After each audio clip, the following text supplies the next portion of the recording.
Couple announcements first. For the attorneys in the room, your certificates of attendance are out front where the CLE sign-in sheet is. The second thing is, Lynn asked me to say that if you've got a poster next door that needs to be taken down quickly, they're going to have to basically collect the easels and bring those out. So if you do have a poster, please go ahead and collect that right now. One of the things that, I do, by the way, my name is Rob Dubuque. I'm general counsel for thank you, Katie. Lynn stepped out, but perfect timing. One of the things that I want to make clear is how difficult it is to pull this thing together every 2 years. It is a labor of love for her. Since she's not in the room, I can say whatever I want. But as general counsel, I work very closely with her, almost on a daily basis. We communicate in one fashion or another, and I see what this takes out of her and what she puts into it. I mean, you're taking these very complex pieces of a puzzle and trying to make this look smooth and easy, and it's not. And it's somewhat like herding cats. It's, it can be frustrating at times. I'm probably the guy she vents to because I understand what she's going through. But people have been coming up to us saying, hey, great job. You guys are putting on a great thing. It's not us, it's Lynn. And so if you have a moment and you see her, please say thank you and compliment her. And I always say thank you for being you and for what you do to the lake, for the lake. So anyway, I just wanted to put that out there, and let us move on to Dust and Derek Mallia. You ready to go? Yeah. Okay, there you go. Thanks.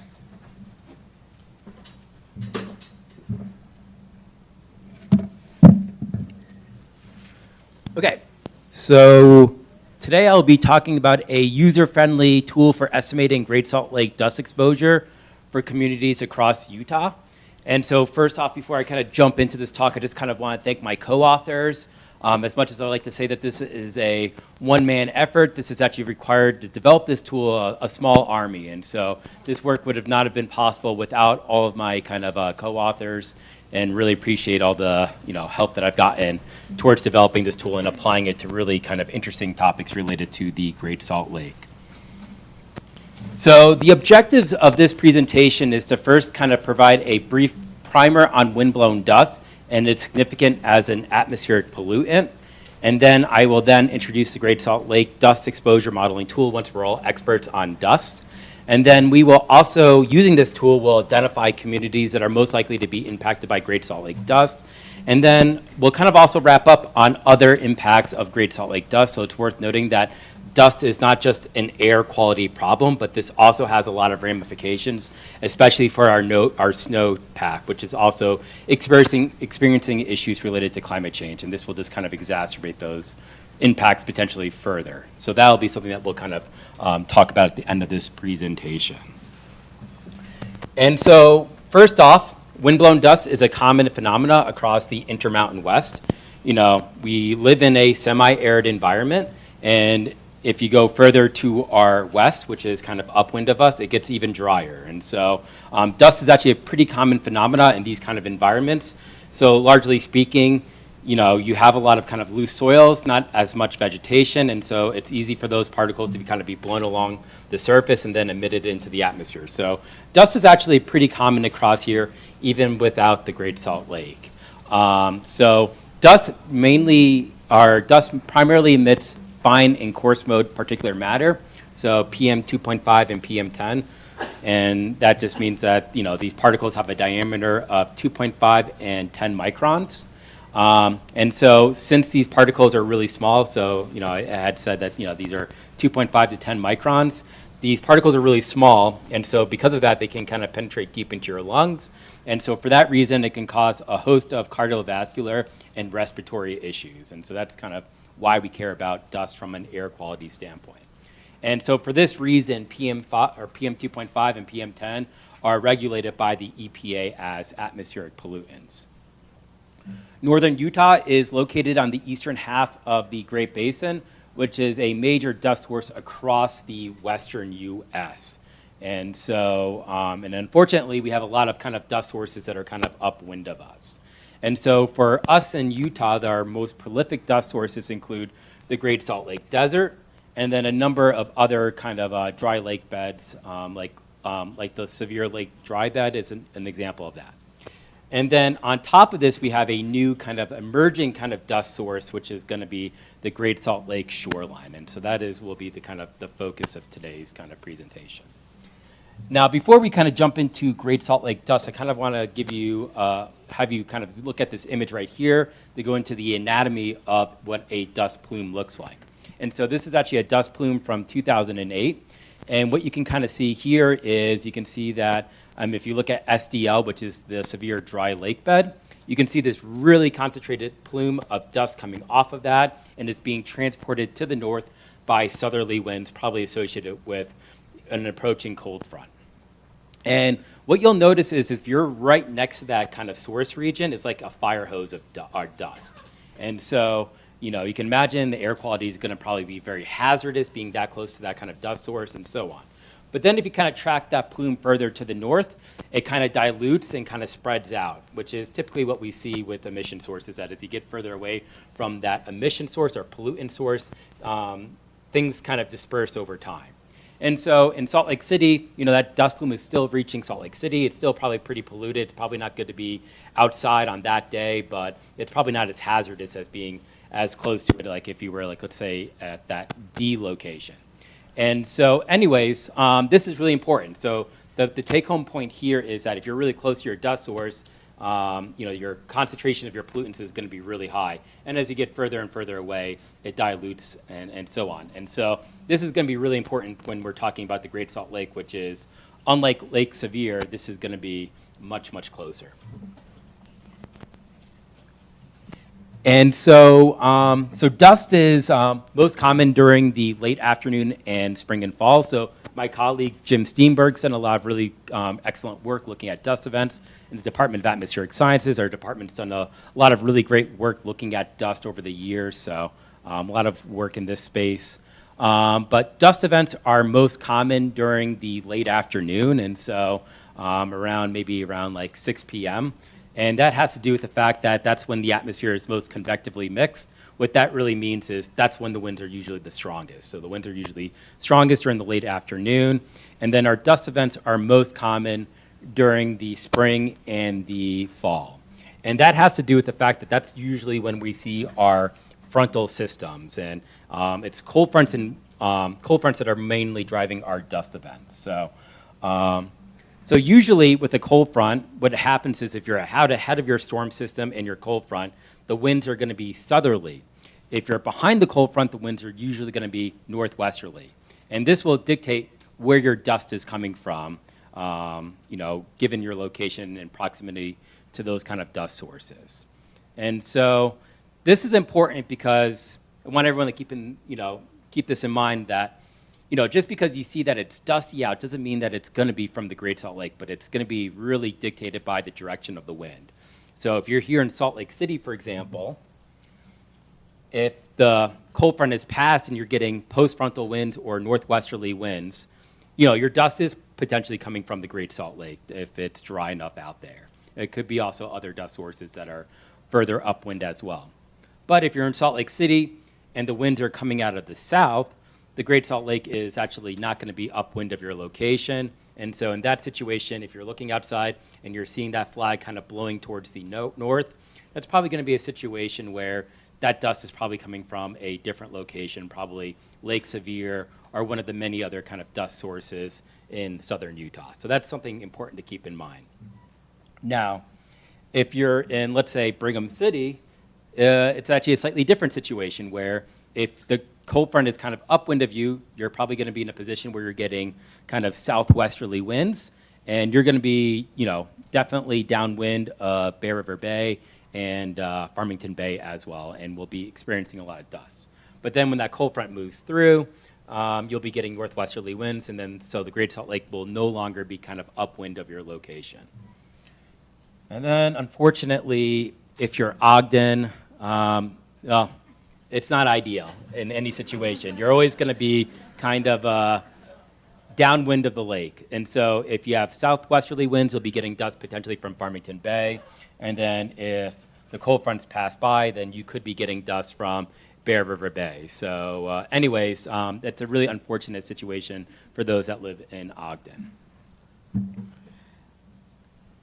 To be honest, I probably don't need to be running a dust model. I could just show you this graphic right now, this video, and we would know that dust from the Great Salt Lake is a problem, but nonetheless, we have to do our quantitative analyses. But this is just a video kind of demonstrating dust from the Great Salt Lake.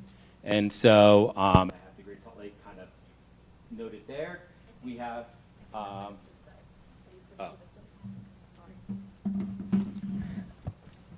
So what we can kind of see here, I'll just play this one more time. I think I have plenty of time. And so what you can kind of see here is you can see this kind of virga coming off of these rain showers. This is creating strong gusty winds at the surface.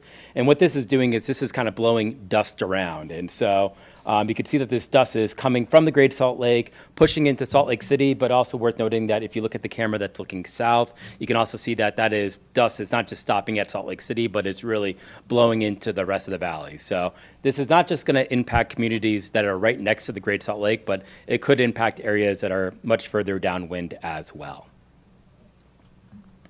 So the Great Salt Lake is an emerging source of dust, really. We probably could just stop the analyses now. I've already proven it, but we'll keep going anyways. But my colleague, Kevin Perry, has done a lot of really excellent work sampling the Great Salt Lake, kind of figuring out where the most emissive sources are around the Great Salt Lake shoreline. And this is really intensive kind of field measurements. We're actually going to be using these field measurements within our model, which will improve the fidelity of that model. But I think the unfortunate thing here is if you look at this image of the Great Salt Lake, you can see that the most erodible portions of the Great Salt Lake are actually those that are kind of adjacent to communities. So Bear River Bay and Farmington Bay are the areas that really stick out. And those are the parts of the lake that are really close to our community. So, so this goes back into that kind of fire hose description I gave you before about dust sources where, when dust is coming off of the Great Salt Lake, it's going to be really, really concentrated, not that diluted. So, and a lot of these communities are, less than 15 miles away from these kind of dust source regions. So now that we're all experts on dust, now I want to talk about the Great Salt Lake Basin Dust Exposure Modeling Tool.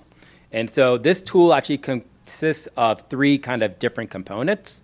So first off, we have the component that is basically resolving, or not resolving the physics, but it's parameterizing the physics of what dust emissions are. So what causes dust emissions and so on. Largely speaking, when we have winds that are greater than about 20 miles per hour sustained, that is when we start seeing dust being kicked up across the Great Salt Lake, but also other dust sources as well. So if you have those really nice kind of strong sustained winds at about 20 miles per hour, that's when we start seeing this dust kind of being kind of emitted to the atmosphere. There's more bells and whistles that go into this dust model, but that's kind of the general gist of this dust model. And then what we have is we have our atmospheric transport of the dust once it's been released or emitted into the atmosphere.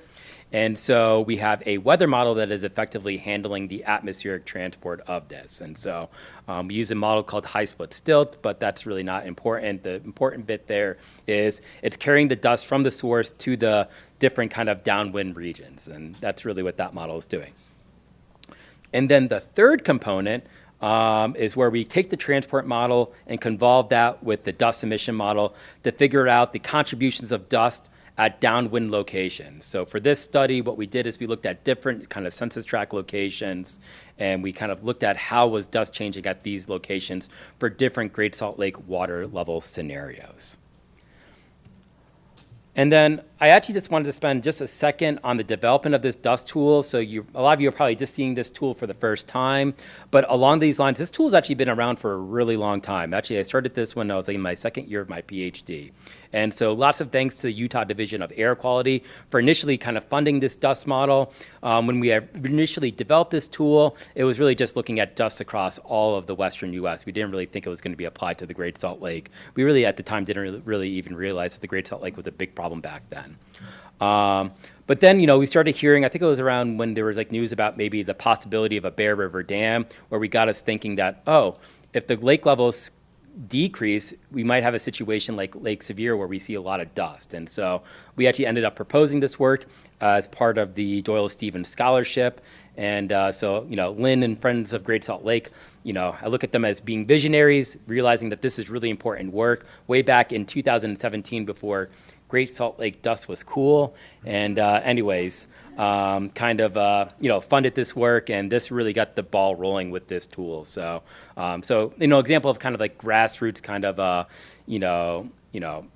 start off with our, helping get this model kind of up and running.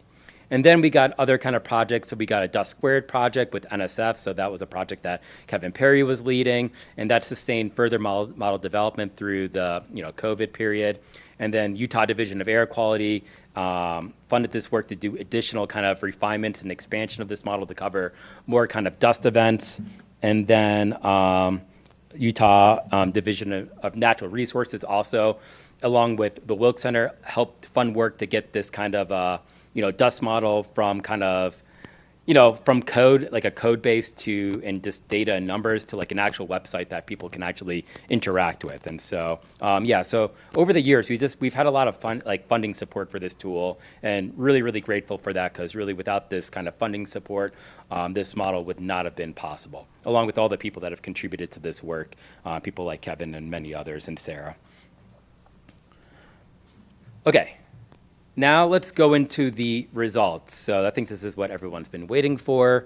So unfortunately, my news is not, I guess, great, but also maybe not surprising, which is, Great Salt Lake dust has large impacts on communities across northern Utah. And so what you're seeing in this image right here is kind of a composite of all dust events from 2018 to 2023. So this is a pretty large sample size of about 26 dust events. And what you're seeing is the model is being run for different Great Salt Lake water level scenarios to kind of estimate the sensitivity of downwind dust concentrations to different lake levels.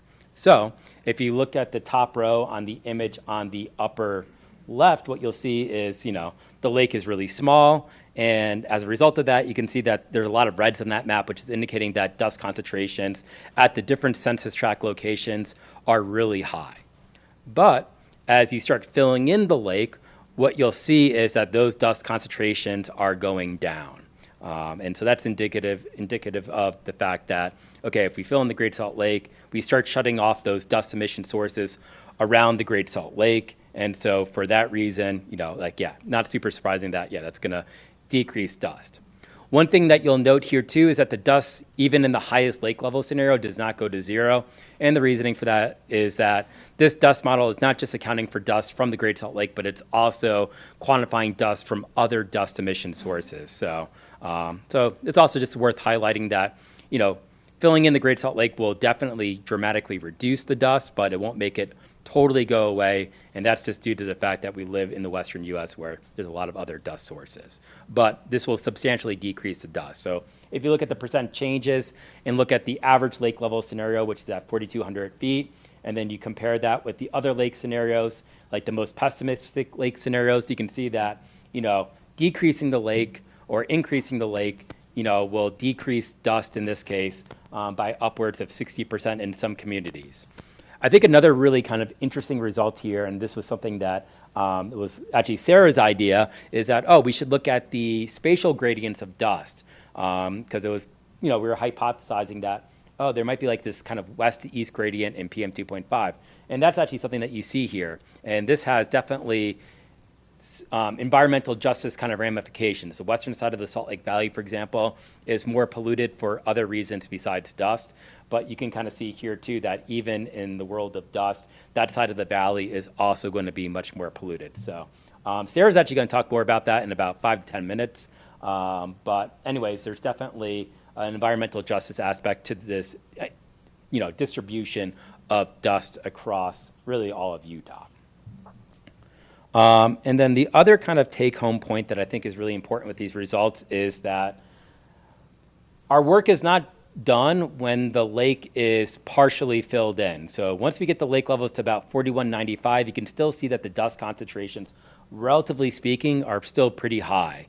We really need to be filling in Farmington Bay, which really requires lake levels to be around average for those dust emission sources to be really completely turned off. So, you know, any progress we make is great. But when we're talking about dust, we really probably need to be getting the lake levels close to the average lake levels for us to see most of the dust across the Great Salt Lake being completely eliminated. So I think that's another kind of take-home point here is that, yeah, 4195, that's decent, but we probably really want to get as close as possible to the average lake levels. So that's kind of, I think, an important take-home point here as well. I think one other thing, oh, the website. That's like, I think that's why everyone's here. So this is our website. So all that great data that I showed you is publicly available, and you can actually access it. This is like a slightly dated version of the website. It doesn't actually have the latest data. It's based on a smaller sample size of dust events, but it is going to be updated, I think, by the end of this month. I'm working with the Wilkes Center on getting the latest results uploaded. But yeah, if you scan that QR code, it should take you to this webpage. And you know, using this webpage, you can actually look at the different Great Salt Lake water level scenarios. So you can kind of see that you can kind of toggle the lake level. Let's see if I can get this to play. There we go. But if you toggle those lake levels, you could see that as you kind of bring up the lake levels, you actually make the dust go down. So it's really rewarding. You're like, oh yes, I'm making a difference. But it would be nice if things worked that way. But anyways, you can kind of see what different levels of water levels, what it translates to in terms of dust exposure. You can also change the census tract to points, or you could really just look at this data in a number of different ways. You can look at distributions, contributions from different dust sources. There's a lot of really cool ways that you can look at this data. Yeah, so anyways, I have the website link at the bottom if you have a really good memory. And then if you don't, if you're like me, well, then I would just say, get that QR code now.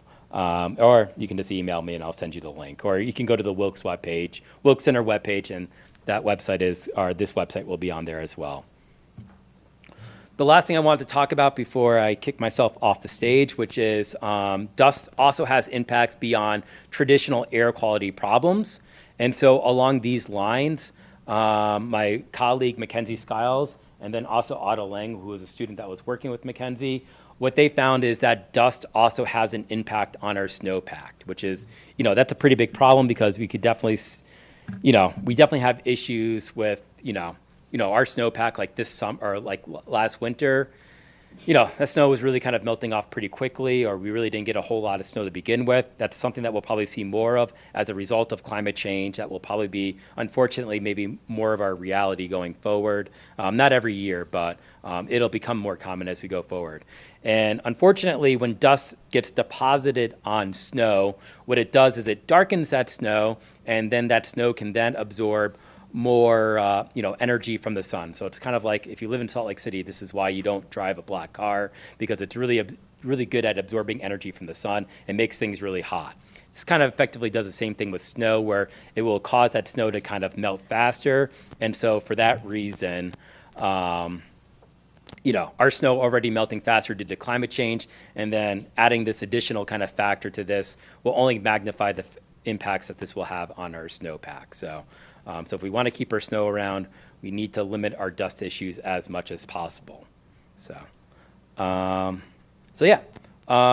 first off, I think the really big take-home points here is, first off, thanks for all the support to the different funding agencies that have supported this work over the years. I don't think this tool would be nearly as good without this kind of support. So really appreciate all the help that I've gotten with this tool.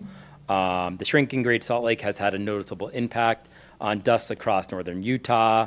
It definitely seems like Davis, Weber, and Salt Lake counties are most impacted by dust, especially if you're on the western side of those kind of counties. Sara will be talking more about the disproportionate kind of impacts of this dust on different population groups. And then finally, dust is not just an air quality problem, but this also impacts our snow, which we all really also care about as well. And, this is not just, this is, the Great Salt Lake has a lot of impacts that span across a lot of different disciplines. So, that's all I've got. If you have any questions about this work or about the tool, let me know.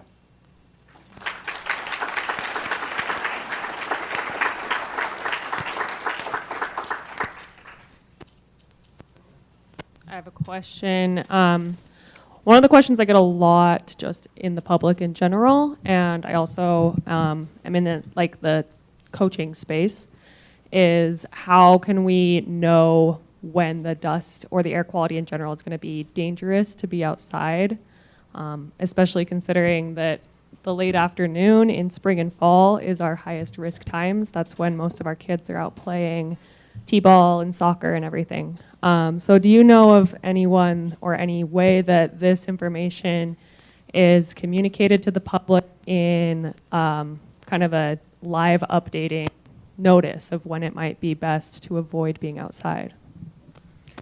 So the good news is, or maybe it's bad news, but the good news is you're talking to a meteorologist. So I don't know what your thoughts are on meteorologists and their ability to forecast.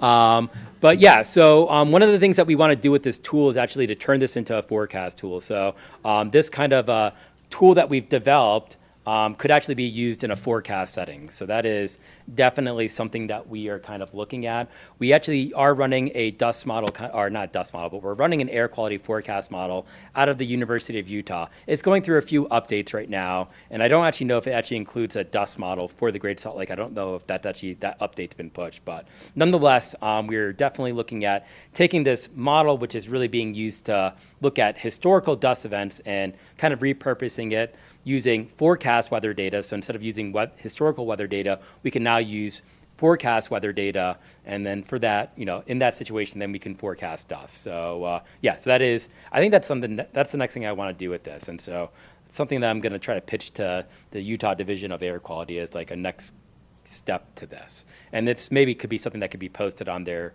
UDORN web page as well. But I have to sell the idea to them first.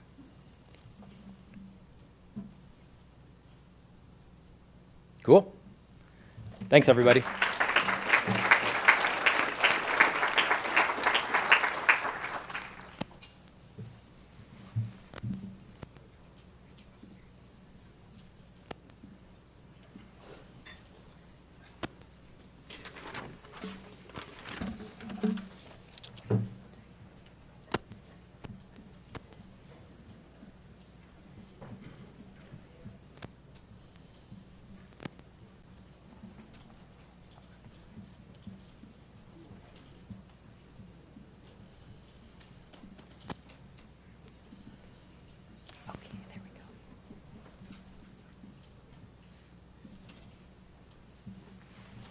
Are you okay with this microphone?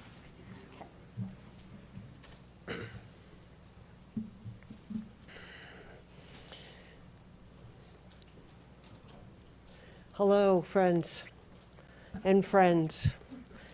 The title that you see here, Preservation and Protection I can never say that word, so I won't try. People's Perceptions and Participation, is because I know Lynn likes alliteration. So, yeah. So I'm Carla Trentleman. I am an emeritus professor of sociology from Weber State University. And early in the 00s, I attended my very first issues forum in a meeting room in the basement of the downtown library. So and we fit. So that tells you how long ago that was. I was the only social scientist in the room. I was also the only social scientist looking at studying Great Salt Lake and looking at the people in society side of Great Salt Lake. In 2005, Friends of Great Salt Lake invested in that first social science study by awarding me a Doyle W. Stevens scholarship, which partially funded my dissertation work. And just as an aside, I want to point out, I am the third speaker in a row to come to you because of help from the Doyle Stevens Award. So if you are, so if you're a donor into that fund, know that it makes a long-term difference. And if you're not, excuse me, you should be. Okay, just saying. All right, back to this. So that was where this started. Okay, I was like the lonesome voice, the lonely social scientist doing all this work. Back in the last comprehensive management plan for the lake in 2013, Laura Vernon had one chunk of social science to pull from, okay? That's a totally different animal now, which is really, really exciting to me. In the last few years, I started noticing that there was a whole lot of social science study going on with the lake. And I started noticing like one here and one there and one here. I heard about one on KUER when Sara was being interviewed. And, you know, but one of the things, as I was talking to these various folks, one of the things that I discovered is that they didn't know about each other. And they didn't even necessarily know about each other's work. And so in 2024, when I retired and had the bandwidth, I sent out this query to all of the folks that I had tracked down. And of the folks who were interested, you know, I just sent out a query to see if folks were interested. And so with that, we started the Great Salt Lake Social Science Network. Researchers from not only from, you know, Salt Lake City to Logan, representing all of the universities in there, but all the way from Montana all the way out to Florida even. So there's a lot of social science going on the lake now. And so actually now there are more than 30 social science researchers involved in studying different questions about the lake. So we wanted to give you just a little taste of the types of studies and the variety of methods that they're using for that work. And we're going to actually start out with Sara because we thought that would be a great segue from the last one. And they'll each introduce themselves from here. So come on up, Sara.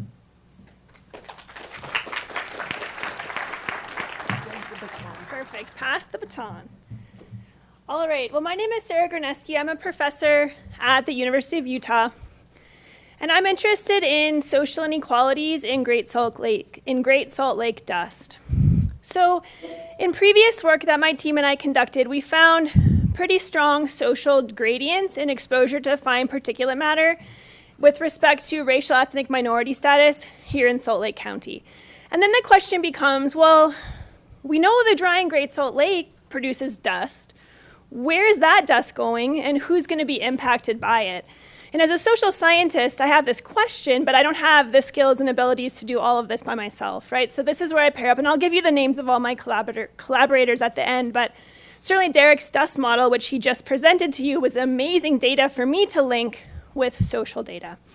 So we asked this question, and we found in our 2024 paper that Pacific Islanders, Hispanic Latinx individuals, and people without a high school diploma had significantly higher levels of Great Salt Lake dust than their counterparts, and that if we were to raise the lake up to healthy levels, their percentage of dust actually decreases. So we would see an improvement not only in the reduction of dust, but also an improvement in the equity of dust. So moving on from that, one question that Derek and I and our collaborators had was like, well, how far does the dust actually go? Like, does it just stop in the 3 counties we studied originally? Probably not, right? So we expanded our study area to all of northern Utah, 11 counties. I was also really interested in the dust specifically from the Great Salt Lake. So with the models that Derek just presented, I actually our team, right, sort of parsed out the Great Salt Lake specific dust. And then thanks to Molly's work, we were able to use 26 dust events over 6 years to really get a good sense of what are the prevailing wind patterns and dust patterns in this community. And then using Kevin Parry's measurements of that, like Derek just showed you on the map of the erodibility, we were able to improve the models by incorporating those elements as well. And then as a social scientist, I was interested also, given our findings from this first study, about immigrant populations, foreign-born people and non-citizens, and their potential exposure to dust. So these are the dust maps, the same data Derek just showed you, but these are just Great Salt Lake dust. You see where the dust levels are highest, right? If we look at the current lake scenario, the dust levels are highest in Grantsville and Rush Valley and Tooele County, in North Salt Lake, West Bountiful, Woods Cross, and then they're on the west side of Salt Lake. What I think is interesting is that the dust from the Great Salt Lake can get down as far as northern Utah County, right? So it does actually spread beyond. It's not nearly as high, it's not the hot spot, but it's important to note that the dust can affect our region pretty broadly. So what do we find? So I looked at where people live and matched that spatially, right, with those dust models. And then I calculated what's called a population-weighted mean exposure metric. So that means that for that group, what's their mean level of exposure to Great Salt Lake dust specifically? Derek already mentioned the different lake scenarios. Here in my graph, the like reddish bar, that's the current lake scenario. So for the sake of my 5 minutes, we'll just focus on that. And you can see that there are disparities in Great Salt Lake dust. Hispanic and non-Hispanic people of color, which includes Pacific Islanders, African Americans, etc., have higher levels of dust exposure than non-Hispanic white people. We see that foreign-born folks have elevated dust levels relative to US-born, non-citizens relative to citizens, and people without a high school diploma relative to those with a high school diploma. For those of you that like stats, all those differences are statistically significant. When we look at poverty, we actually don't see statistically significant differences in dust exposure. So the story with regards to environmental justice seems to be more about race, ethnicity, and nativity, as well as education, and less about poverty and income. I will tell you that if we do this analysis only in Salt Lake County, we do see a poverty disparity. But when we expand to all 11 counties, that sort of washes out. So what we see in my analysis here is that immigrants face the highest exposure, those who are foreign-born and those who are non-citizens. So in a separate study, we did a survey of residents in Salt Lake County. It has an oversample, so about half the respondents to our survey live on the west side of Salt Lake County. The other half live elsewhere in Salt Lake County. It's a Salt Lake County-based study. And we asked people, how concerned are you about the Great Salt Lake drying up? People are quite concerned. And then we asked about these specific elements of the situation: health impacts, economic impacts, animal habitats, etc. And what I think is really interesting is that immigrants, people who are foreign-born, actually had, in general, not for all the impacts, but for some of them, right, significantly higher levels of concern about certain aspects of the Great Salt Lake drying up as compared to US-born individuals. Specifically, being concerned about the loss of recreational activities at the lake, the loss of a regional identity in our community, degradation in the quality of life, and then sort of an intergenerational equity question about the inability of the region to sustain life into the future. So I think the point is, people moving here from other countries recognize the importance of the lake, are concerned about it, and are also being disproportionately impacted by the dust, which makes immigrant communities an important constituency as we think about Great Salt Lake issues. Thank you.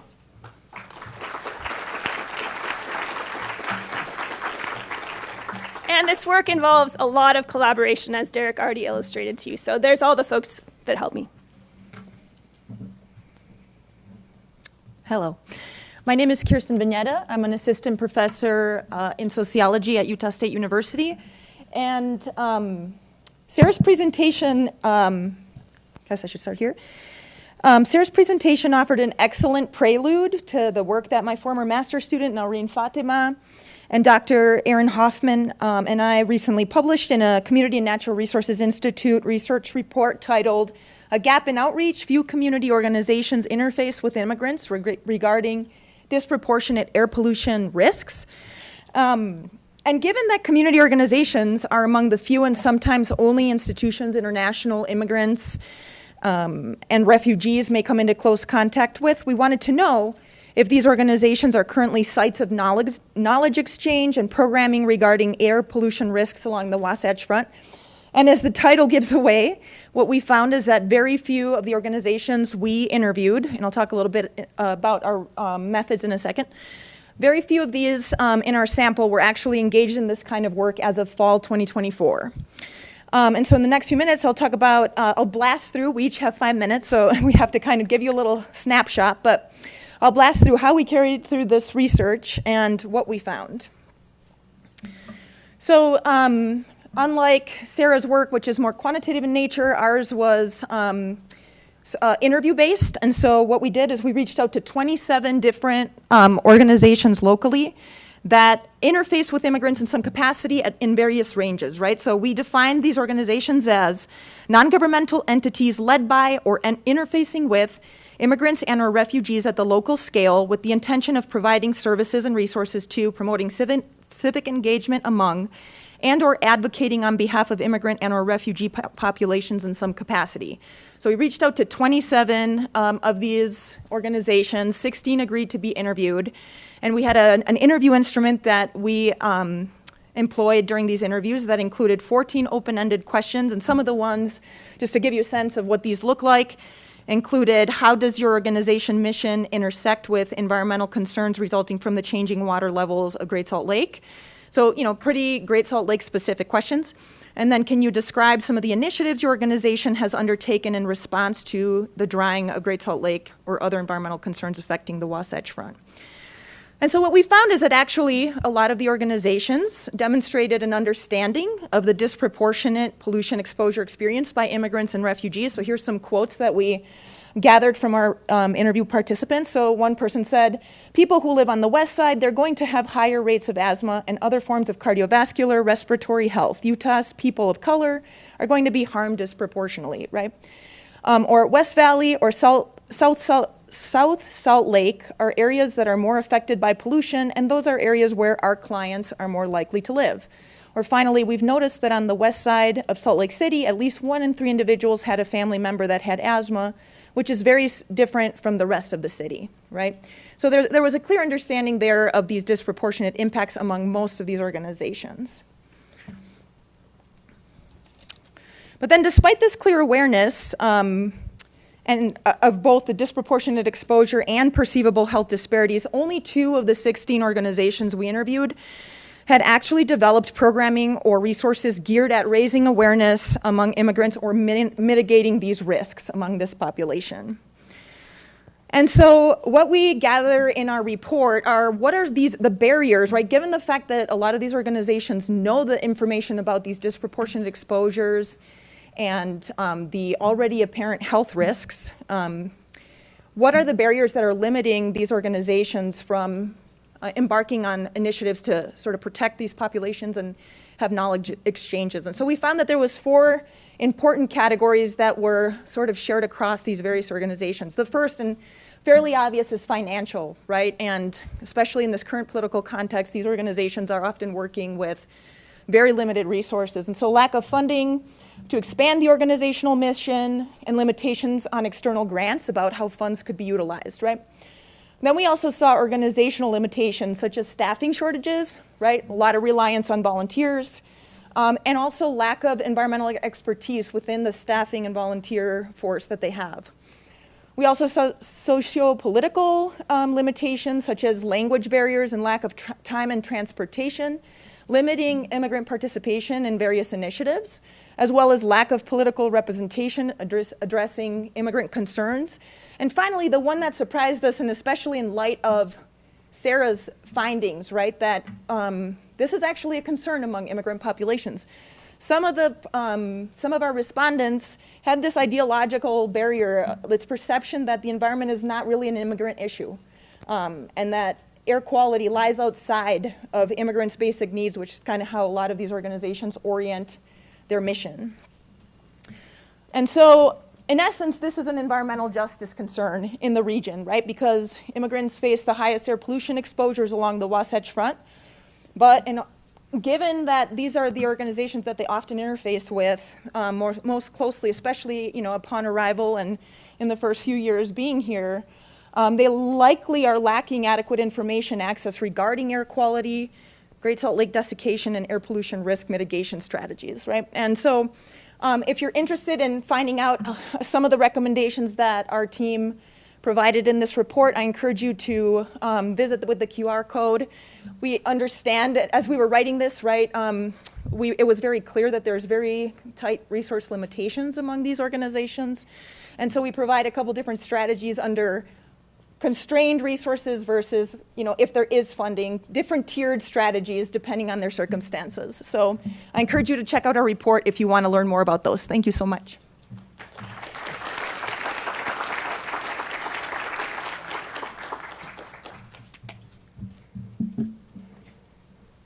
All right. Hello, everyone. My name is Jessica Schad. I'm a professor of sociology at Utah State University. I'm also the director for the Community and Natural Resources Institute that Kirsten just mentioned. And we have started the Utah People and Environment Poll, or UPEP. We wanted a mechanism to, over time, track Utahns' perceptions of a variety of environmental issues. And so we've been doing a 4-wave mail and online survey, so sending out via mail a survey to folks, letting them know that they can take it online or via a paper copy that we send them. And we're using a probability-based sample. So people are randomly selected to be asked to participate in our survey. So we did this survey in 2023, again at the end of 2024 through 2025, and we'll be doing it again in 2026. We are transitioning to what we're calling the Beehive State Panel, so we'll have an online pool of Utahns who are randomly selected to periodically take surveys, including some of the questions that we've been asking on the UPEP. But this will allow us to do longitudinal analyses about how people's attitudes are changing over time. It'll also allow us to do some sub-state estimates as we have enough respondents. And so the UPEP does have a whole variety of environmental questions on it. Obviously, the Great Salt Lake is not the only environmental issue that we're facing here, but we have a variety of GSL-focused questions on there. So awareness of desiccation and effects, concern about the drying of the Great Salt Lake, their experience with the Great Salt Lake, what sort of attachments do they have to it, and questions about do they support or oppose a variety of options to address desiccation. So using this data, we've had a variety of theses, dissertation chapters. We have some of the students in the audience here, and policy and research briefs have been published with the data. So I'm just going to share a really quick and brief snapshot of some of the findings from the UPEP. So first of all, we were just interested in whether or not folks are concerned about the drying of the Great Salt Lake and how it compares to other issues. And so what you can see here, the green bars are data from 2023, the yellow bars are data from 2024, and what you can see is that over time in the 2 surveys that we've done so far, certainly the drying of the Great Salt Lake is quite high on the list of environmental issues of importance to Utahns. You can see a little bit of variation over time, but clearly it's an important issue. What I'm not showing here is another question that we asked about whether or not folks thought that our state policymakers were doing a good job at addressing these issues. And what we find in that research is there's a big gap. So high levels of concern and a desire for our policymakers to be doing more to address the issues. Second, I'd just like to show you, I'm a rural sociologist, so I just wanted to show you some of the differences by location of respondents. And if you look at the second set of bars with the drying up of the Great Salt Lake, you can see, not surprisingly, right, there's a big gap in concern pertaining to where a respondent lives. So a lot less concerns from rural folks, more from people living in transitioning or urban counties. Finally, we asked some questions about opposition or support to a whole slew of strategies to address Great Salt Lake desiccation. And what we're showing here are just the issues that we saw a lot of support for. So up at the top, and this sort of relates to the last session that we heard from regarding agriculture yesterday, a lot of support to incentivize farmers to shift to water-saving technologies or crops, a lot of support for incentivizing reduction of business, water consumption. I don't have the opposition slide up, but the number one strategy that folks were opposed to was doing nothing, right? So people want us to do something, they're concerned about it, they want our policymakers to be doing more, and our data really shows this over time. As I said, this was just a really brief snapshot of some of the data that we have. If you have an interest in learning more about this data, please visit our website. You can go to the QR code. I also have the actual link up here. We have a whole slew of briefs. Also, if you're a student and you have some interest in playing around with this data and doing some fun analyses, we have, there's a lot of opportunity for that as well. So please feel free to reach out. Thank you.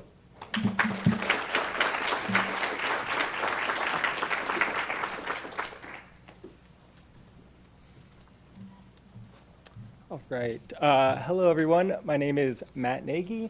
I'm a professor of economics at Weber State University, and I'm going to be presenting some work that I've been doing with a few colleagues there, including Dr. Carrie France. Oh, is this better? Yeah, talk right into it. Is that okay? I'm going to be presenting talking about some work that I'm doing with a few students at Weber State. Right into it. And and Dr. Carrie France as well, and a professor at the University of New Mexico who's an expert on this line of research. So many of you have probably seen, and there's been multiple studies that have come out about the economic value of the Great Salt Lake. It's a very large number that comes out, and this is typically calculated by aggregating a variety of economic activity, including the resource extraction from the lake, brine shrimp industry, and various recreational economic activity as well. Included in this, there's also the additional, we often call them indirect or passive or non-use values of the lake, intrinsic values that we get knowing that the lake exists, knowing that the lake is healthy, knowing that our future generations are going to be able to benefit from the lake as well. In this study, we are trying to estimate some of those values because typically in the economic value of the lake studies that you see, they take an old 1987 study by John Loomis, who did a great analysis on Mono Lake, and they say, well, assuming things are about the same here as they were there in 1987, and maybe they adjust for inflation, these are the numbers. And so what we're trying to do is update this for more current data for here in Utah. So what we are after is essentially if there was a referendum out there, what would the majority of Utahns be willing to pay to support the Great Salt Lake and conservation?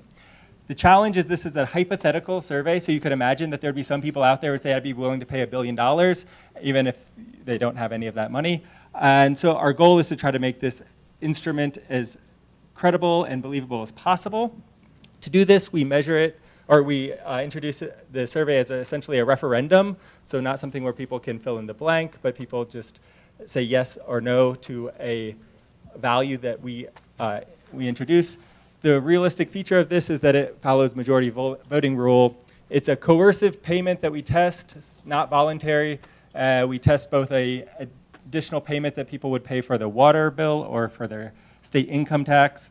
And we look at explicit policy consequences as well to try to make sure that the results of the survey are following people who believe that this survey is a policy and payment consequential result. So as a result of this, we do have to do a few clarifications where we classify respondents based on their belief of credibility in the survey.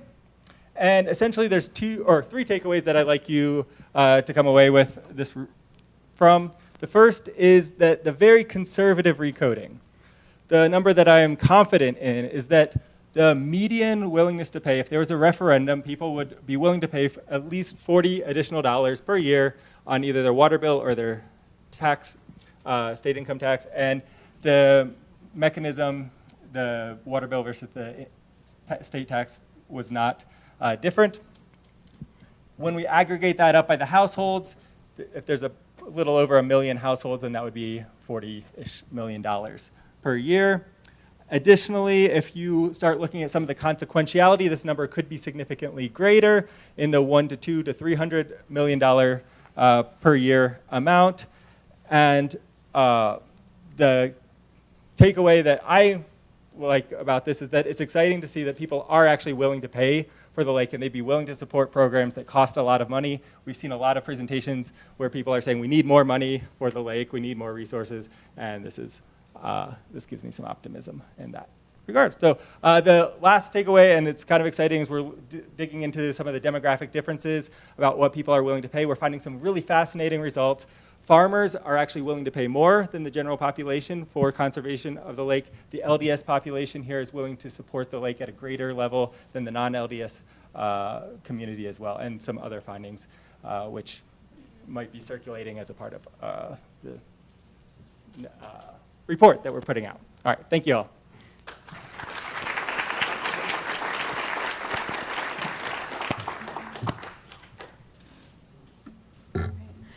Hi, everyone.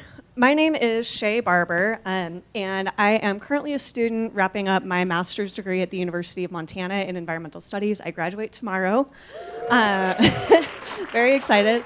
And then I'll be transitioning up to York University in Toronto to start my PhD in human geography. Today, I am also talking about how we might value the lake from a very different angle. Thinking about, instead of maybe economic value, how people kind of personally value their relationships with the lake. So as we know, the Great Salt Lake very actively shapes the social, cultural, and ecological systems that we are a part of in Utah. Yet oftentimes political, economic, and academic frameworks position the lake as a resource, something non-living or passive that we can extract from, that's a backdrop for human activity, or even non-productive wastewater because it's not potable or agriculturally useful. And what this does is this frames the Great Salt Lake as something passive and extractive. And water management practices and extraction, as you know, are some of the major reasons that the Great Salt Lake is experiencing such high levels of environmental degradation. So I wanted to kind of take a look at how environmental advocates approach values for the lake in a very different way. My experience prior to going up to Montana down here in Utah, I spent a lot of time in environmental advocate spaces, and something I noticed is that oftentimes there's a tendency to talk about the lake in these spaces as something alive or living, or even a gendered entity like a female using she, her pronouns for the lake. Some of you may or may not be familiar with this phenomenon, but that's what I'm looking at with my research. I'm a qualitative researcher, so I am using in this study a mixed methods qualitative approach, including photo voice, participatory mapping, and semi-structured interview. What that looks like in practice is that I had 15 participants. We met for an introductory session where I gave them research prompts. They went out into the field themselves, took photographs in response, and then came back and we talked through their photographs and kind of mapped around the lake some of the places that are personally important to those folks. So some of the major findings from this research is that there is a very widespread use of feminine perceptions of the lake in environmental advocate spaces. So I've got a couple of quotes up here to illustrate what I mean by that. But the first one says, I would definitely call the lake a she, her. She's just, I don't know why, but definitely female, probably the water. She feeds so many people, plants, and birds, and that feels like a very female entity. Another participant said, she's also a little bit of a dominatrix. I feel like she's kind of showing her strength. So we've got these kind of very, very interesting, different perceptions of the lake as a female. I also find that there are very widespread conceptions of the lake as animate or living, something that's alive. And so again, to illustrate what I mean by that, I feel like the lake is a living, alive entity that has been here for, I don't know, billions of years and is essential. It is a being that is essential for life on this planet, for animals. I see it as a living, breathing organism. A second participant said, it's an entity. It's a living and breathing entity. So in these quotes, you can kind of see how instead of thinking about the lake like something passive or inanimate, they're thinking about the lake as something alive. And these perceptions of the lake as living or as a gendered entity are contributing, their conscious choices contributing to how participants build their own relationships with the lake and how they view their environmental responsibility. So on this slide, you can kind of see a couple of examples of people thinking about the lake as a living thing or a woman motivates them to shift their environmental ethics of responsibility towards one of care instead of one of fear, potentially. So what that means, social and cultural practices are what shape environmental meaning making, the value systems that we have in place, and environmental actions, and ultimately impact the very real, very material Great Salt Lake that we are so familiar with and know and love. And as my participants stated, gendering and animating the lake may be one way that participants build those relationships and foster an ethics of care. Thank you so much.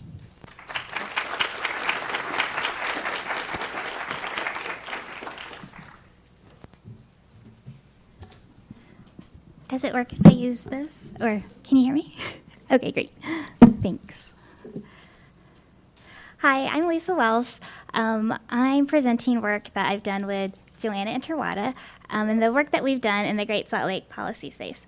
So we titled our section Decisions That Matter for Great Salt Lake, because decisions of how we use and manage water are made by multiple people and institutions with direct implications to Great Salt Lake. In Brad Wilson's talk on Wednesday, he said that what happens to the lake will be the result of our choices, and decisions add up.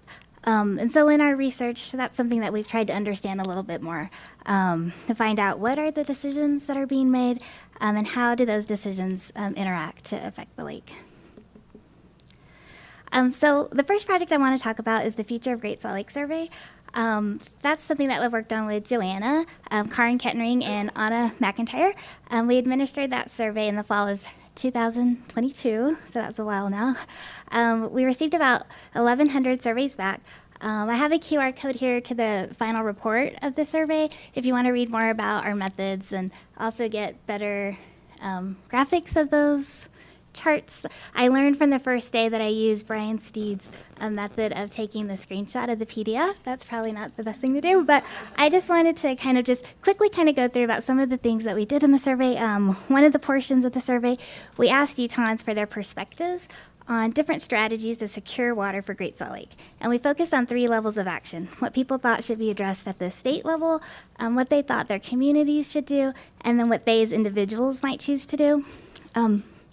And our key finding in this section is that people support state and community actions to save Great Salt Lake, and they're willing to act individually, but Utahns were most interested in seeing the state and their communities take an initiative to save Great Salt Lake first. So these graphs show Utahn support for state actions on the left, and then the community actions on the right. And the most supported actions were actions that would increase efforts to conserve water and more thoughtfully plan for growth. And then on the individual level, Utahns do support taking individual actions for the lake, but not as strongly as they do wanting to see the state and their communities take action. And then the other thing we wanted to point out on this slide is that Utahns are most motivated to reduce their household water use when they know that that conserved water is going to go for environmental purposes. So to improve fish and wildlife habitat, to increase Great Salt Lake water levels, to improve stream flow in rivers. So when Utahns are asked to make personal sacrifices to conserve water, they want to know that this water is going to help Great Salt Lake and other environmental needs. And they are not motivated to conserve water to allow increased development. Okay, so then the next thing I want to talk about is work that we've done around the Great Salt Lake wetlands. And so this is work that Joanna's been doing for lots of times, for a long time with Karen Kettering. Also Becca Downer, back when she was a graduate student at USU, you know her now as the wetland section manager, the Utah Geological Survey. So for this work, we've done a lot of interviews with wetland managers and trying to understand the decision-making process that the wetland managers are going through when they're trying to secure water for their wetlands. So they have to use an adaptive management approach. They have to prioritize what sections of the wetlands they want to give water to in order to meet their goals for the wetlands, like to establish bird habitat. And Great Salt Lake wetlands are also interconnected with their neighboring landowners. And in particular, wetland managers and agricultural users, they have to cooperate to optimize their water supply. I'm also currently working on a project with Karen, Stephanie Froman, and Corey Kurtzborn on Phragmites management. And on this one, I'm interviewing people trying to understand what do they think could be done to strengthen coordination and collaboration on Phragmites management in the Great Salt Lake watershed. Okay, so finally, I just want to go over really quickly the Utah Growing Water Smart program. Growing Water Smart, first, Joanna has brought this program with Kelly Cope. They brought it over to Utah with Kristen Keener-Busby with the Lincoln Institute of Land Policy. Anna McIntyre is also leading this next phase of bringing the workshops to Utah. And so these are workshops for community teams made up of community leaders like elected officials and community staff. The workshops take the teams through structured sessions to help them develop an action plan on how they can better integrate land and water planning. We've had workshop with communities in the Great Salt Lake watershed, and our upcoming workshop is focused in the Central Utah Water Conservancy District Service area. And this program, it helps communities intentionally think about how they want to grow so they can ensure that their growth is compatible with their community's water supply and their infrastructure capacity. And according to our survey, Utahns want to see their communities thinking about water before approving new development, and so this program helps them do that. And I think one of the themes from the first day of the conference that I heard a lot is that we're all in this together. And so the decisions that we make, like on a community level, on an individual level, on the state level, all of that can have an impact on Great Salt Lake.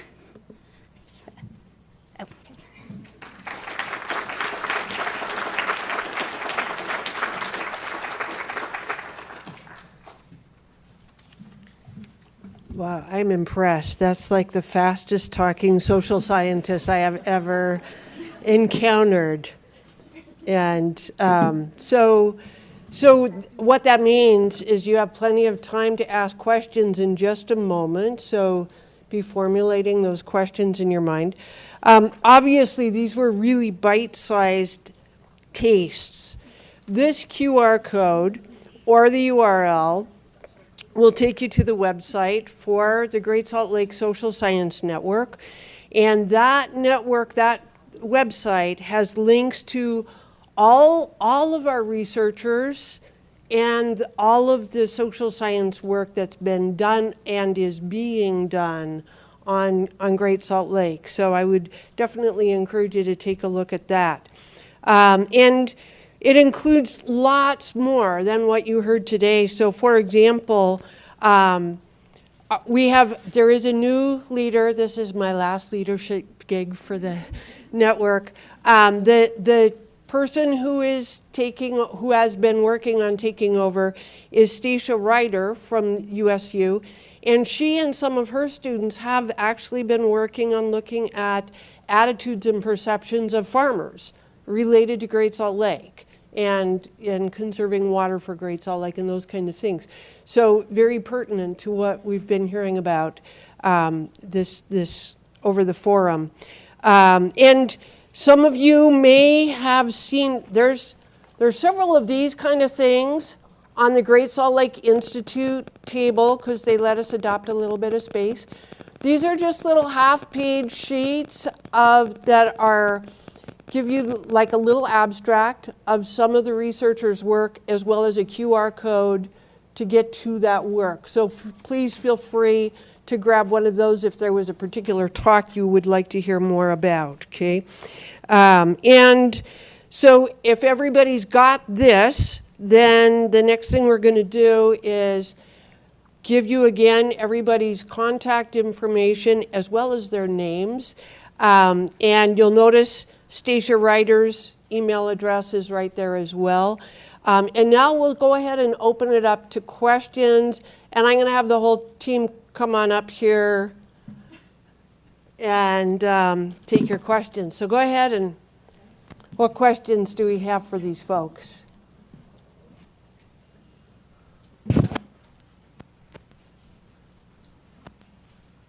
But you're going to come up here to answer. Go ahead. Amazing work. I was curious if any of you or your colleagues were kind of part of the team that take this research to our decision makers and policy makers and what their reception is about these findings. Come on up. Who wants to tackle that? Joanna? Not to pick on anyone, but... Yeah, when we did the survey, as the Great Salt Lake reached its historic low, Brad Barber was very interested in the work. And so he actually reviewed the survey, and his staff had some input into it before we conducted it. It was a statewide survey, by the way, and so it was interesting to see how people all over the state felt about it. But we do have a lot of contact with people even through Utah State University and the Institute for Land, Water, and Air, and the commissioner, Brian Steed. And so we have had input, and we're hoping to bring more of the work that people are involved in to the attention of policymakers. But a lot of them got our report as well. Other questions for any of these folks? You got tiny little tastes, so if there was somebody whose work you were like Wait a minute, I want to hear more about that. This is your opportunity. Okay, I'm short. I'm trying to be brave. So I am your people. I'm an environmental anthropologist from CU Boulder, so I do need to talk to you guys. My question for you is, have any of you focused specifically on like how religious beliefs affect people's views on this? I ask that because that's partially what I am researching, but I'm just curious.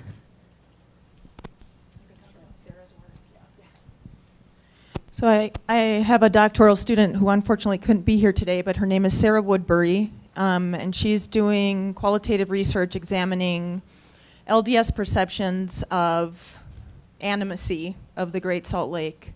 And she focused on that partially in her master's thesis, which is out, and one of the chapters is going to be published soon, focused on that, and she's also intending to focus her dissertation on that. Okay. So in our department at USU, that's the one example I have that's recent research. Anybody else? Okay, cool. I'll have to come talk to you. Okay. After, yeah. And Matt, did you want to address that? I mean, I think we don't have mechanisms or details for why we think or why we don't want to hypothesize and put words into people's mouths about why we think the LDS population has a much larger willingness to pay for the lake, but I imagine that a lot of you have a variety of potential reasons why you think that might be the case, either through cultural, historical, or other reasons, but that's not something that we dig into directly in follow-up questions for that survey, but it is something that I think would be certainly worth exploring once we have this finding out there and we realize that, oh wow, there's a large, significant, larger than the rest of the community, then that's a great follow-up research question to really dig into why that is the case. Rose. Hello. Hello. Earlier in the week, we heard from a bunch of people about money and how much money it's going to take to do this or that for the lake. I think a lot of us also think about the problems that money can't solve, the things that money can't buy, and especially you all, like I would just love to hear a smattering of takes on kind of what are those kind of wicked things that we are grappling with and we don't know how money would even solve them, or, yeah. I'll stop there.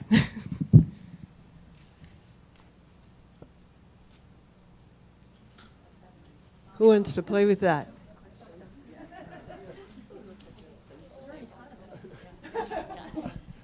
I mean, as an economist, I think about things as, yes, there are things that money cannot buy, and we know that, and that's one of the reasons why we want to try to understand what are the trade-offs that exist when we devote resources to trying to solve this problem. And one of the resources and the trade-offs that exist is there's less money for other programs that we care deeply about in this state, like homelessness and a variety of other social issues, and we can't solve them all at once with all the same pot of money. And so when I think about that sort of wicked thing, I think about all the range of things that I want to do and want to solve, and how hard that is, and how we really do have these trade-offs of scarce resources and scarce time, scarce money, and how we allocate those is hard. I mean, I think one of the key things here, probably most people here care about the land, care about water in some capacity or another, right? We know that farmers who are working the land care about Great Salt Lake. Probably most of us here have some sort of attachment to either outdoor spaces or the lake in particular. I do think that, and money maybe could buy it, right? But kids need to be outside, right? Like in order to actually care about ecosystems and recognize when things are degrading. And I feel like we all know socially, kids are like much less connected to the outdoors now than they were historically.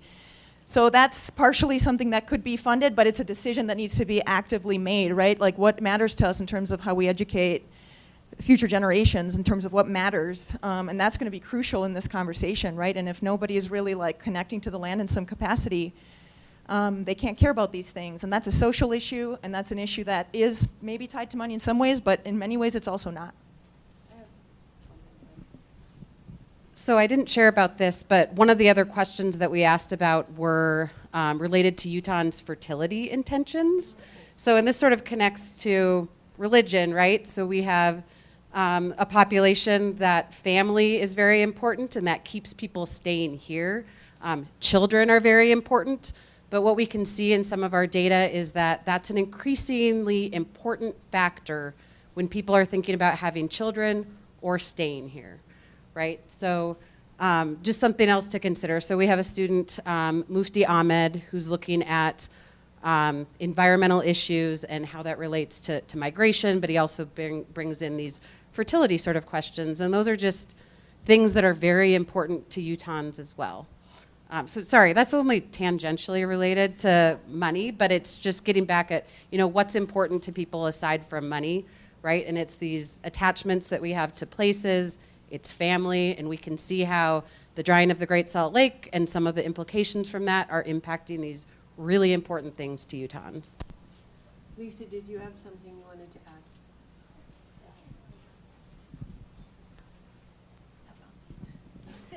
We had 2 open-ended questions at the end of our survey, and Anna McIntyre wrote a whole chapter of her dissertation on this. And one of them was just open-ended. The future of Great Salt Lake is, and we asked them what they thought. And the responses were incredibly moving of what they felt about the lake and what their concerns were.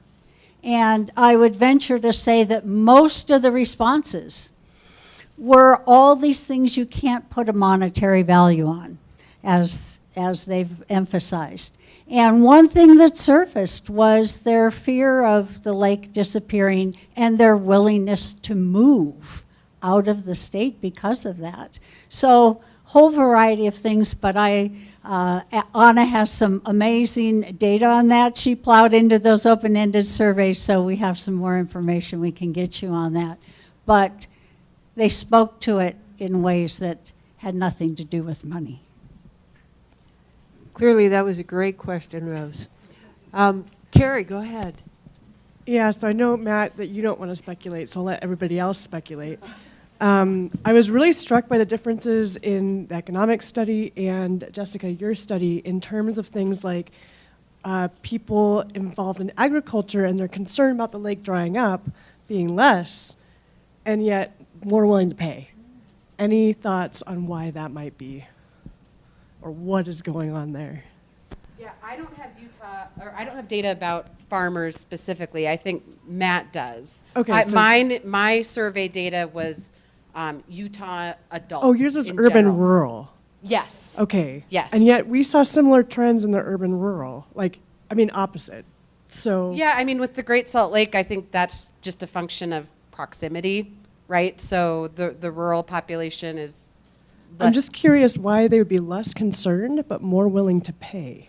I don't Any have data on thoughts the there? willingness to pay part. I just have data on the concern. I'm making you guys speculate. Yeah, we are explicitly controlling for a variety of things in addition. So when you think about the urban, rural, or the farmer, non-farmer, we're controlling for income, we're controlling for age, we're controlling for education as well. So once you have isolated just the farmer divide, then that might be something that's coming out, where if you don't disentangle the education, income, and age and a variety of other factors, then the results might be slightly different. So that would be something that we should probably explore. Great question, Karen. Which brings us to a really important point that one of us should make, so I'll make it. The answer in the social sciences is actually almost always, it depends. Because there's always all those other factors. Yeah. Dr. Parry.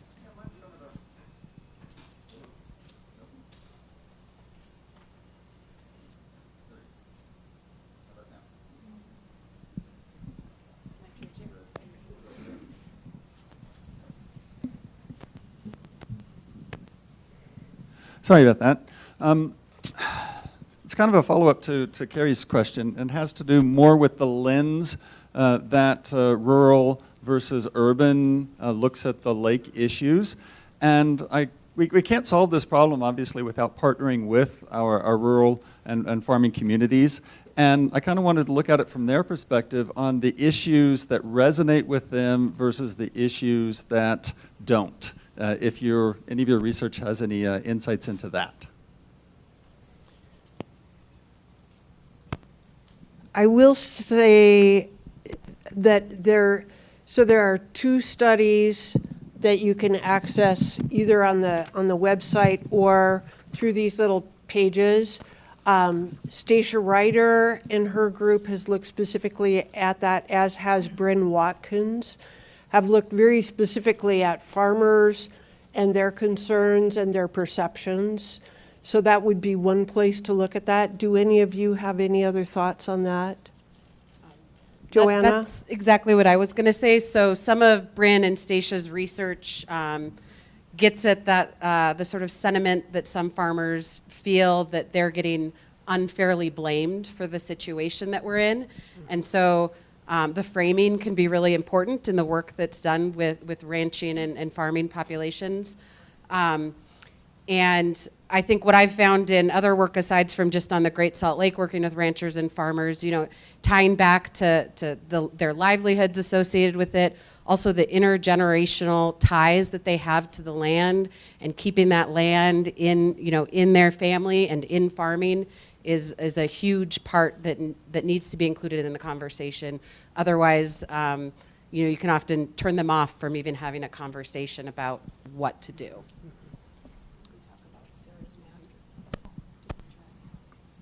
Some of the earlier work, and Rebecca Downard worked on this, was keeping wetlands wet. And what we found in the Bear River Basin was a variety of ways that wetlands stayed wet and had access to water, some of which were through being co-owners of shares in irrigation companies or being downstream of an irrigation company. And Karen Kettering and I presented at a previous Great Salt Lake Issues Forum on the complementarity of ecosystem services between ag and wetlands. Ag and wetlands make good neighbors, more than urban development and agriculture. And so they call themselves the original conservationists for a reason. They feel like they're involved in a very honorable profession, growing food for people. And there are a lot of deep sentiments in that regard, and they're willing to collaborate. Lynn, you had been up first earlier, so do you want to go ahead? So we're talking a lot about our sense of place, our sense of tradition, the economic contributions. I'm wondering if in your research, if you've been able to touch upon, that greater sense of stewardship for a global hemispheric responsibility.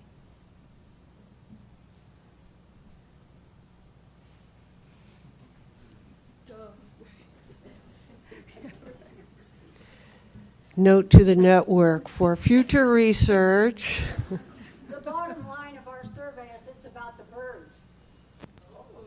I mean, if a bottom line in the whole survey we did is the most important resource. It's about the birds. Right. It's about us, but it's about the birds. And I always, excuse me, go ahead. No. I was thinking in terms when I talk with people about stewardship and birds versus people, but I also talk about the importance of feeding global populations of people through aquaculture. And so it comes on many levels. And with that, the endowment that we have, the gift that we have that we can share on so many different levels, not just to ourselves, but to the world, I think is really a place to exercise. Thank you. Thanks, Lynn. Go ahead. Hi. Oh, can you hear me? Yeah. Okay, cool. I was wondering, since you're in social science and everyone deals with people and populations, and especially BIPOC populations, can you talk about the importance of positionality and making sure not to other while you're also working and using data from BIPOC populations? Yeah, so Sarah,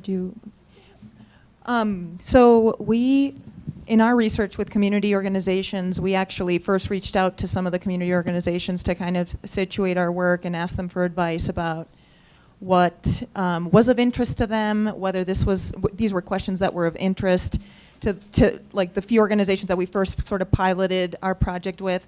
And my master's student that was leading this work through her thesis, Noreen Fatima, actually worked for the United Nations, is herself an immigrant from Bangladesh.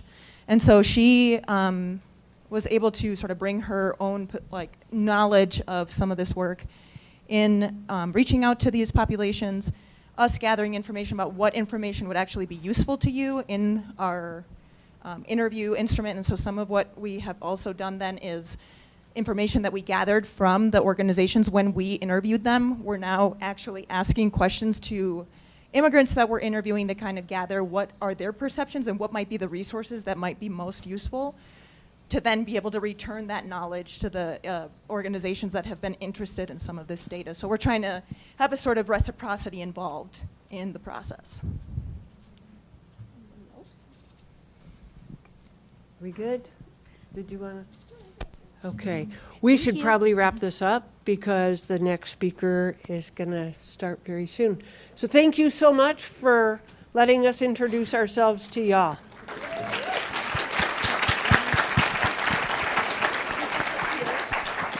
Oops, sorry.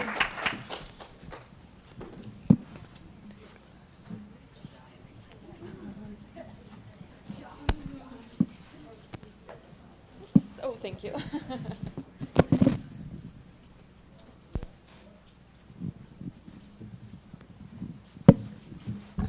Is Brad Parry in the room? Oh, I see ya. Come on up, Brad. Is this someone's phone?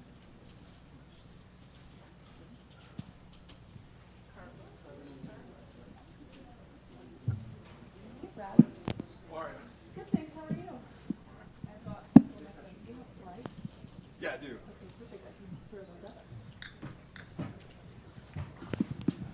Do you think you'd prefer one of these or one of these? I'm a walker, not a talker. Okay. There you go, trade Z. Oh, yeah.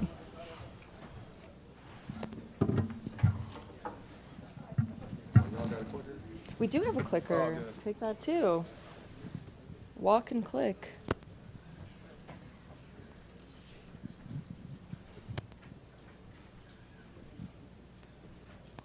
Carla had to tell you which one, huh? Yeah, it's thinking about it.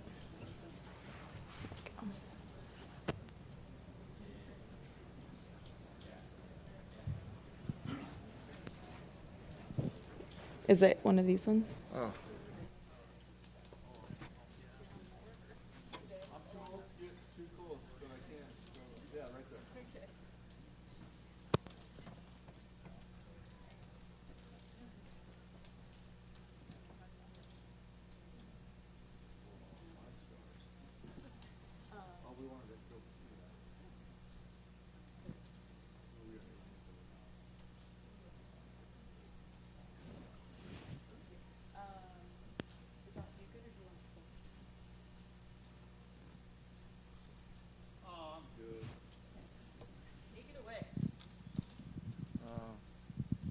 Zadabia Haganusanga. Dabia.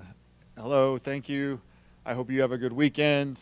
Glad to be here. Nanania Koeda Brad Parry, Apa Sogadia Brian Parry, Debia Disipagani. My father is Brian, and I make my home in Great Salt Lake. So, just a little introduction to me. If you don't know who we are, yes. Oh. Is that better for everyone? There you go. Somewhere in the middle. Here we go. Usually my voice carries, and so that's a big spot. Anyway, so we will kind of get forward. I represent the Northwestern Band of Shoshone Nation. I am the vice chairman on the tribal council. There's a council of 7 of us, and we are all equal in everything that we do. I spent close to 20 years of my life working in the Bureau of Reclamation, working a lot of that, over half that time working in the Colorado River Basin Salinity Control program. So I've done a lot of irrigation work and mitigation work, and we'll just talk about a little something that we're popping together right now. So I need to be a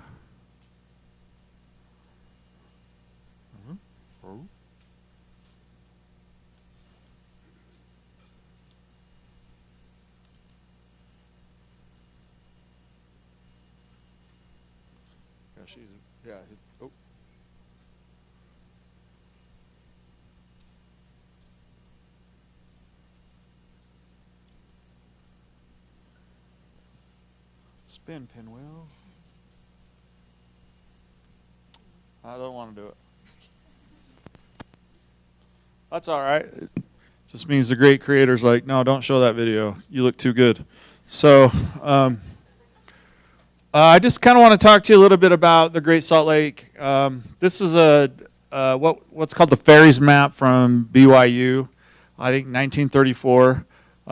For the life of me, I could not figure out if I had to look at it this way or this way or this way. A friend of mine at BYU, a BYU professor, yelled out, "It's sideways." I'm like, oh, okay. So this is the Great Salt Lake. Here is the Antelope Islands. And you can see how far out the lake came in the West Desert in 1834. Thus the really cool video I would have been able to show you, but oh well. We'll stick with this. And so just that's kind of, to me, a baseline. 1834. Not too many folks in here yet. We're wandering around. Oh, this map's horrible for like how close things are, but you can just see certain things. Snake River, which was actually the Bear, and any of that. But we know what that is. So, whoop. I'll try to be equal. So this is what we call our Aboriginal territory or our hunting area. This is what we ceded in the treaties of Bockelder and the Fort Bridger treaties. And so we ceded 40,490 square miles. So today, since we are a landless tribe, this is very important to us, because any non-private land is land that we can exercise basically the hunting rights and the fishing rights that we never lost, that we have always been given. And a lot of people think that. So here's where we live. Here's where we, this would have been the area we mostly traveled around. And so at the University of Utah, they did a RISES project. Oop, oop, oop. Don't do that. Go. There we go. So a RISES project for us, and we wanted to see where they had an indigenous encounter with a bison overlaying with something else. And so you can kind of see all of the things that, you know, are clumped in together, and da-da-da, da-da-da, down, down, down into Wyoming. And then you take it away and it's like, oh my gosh.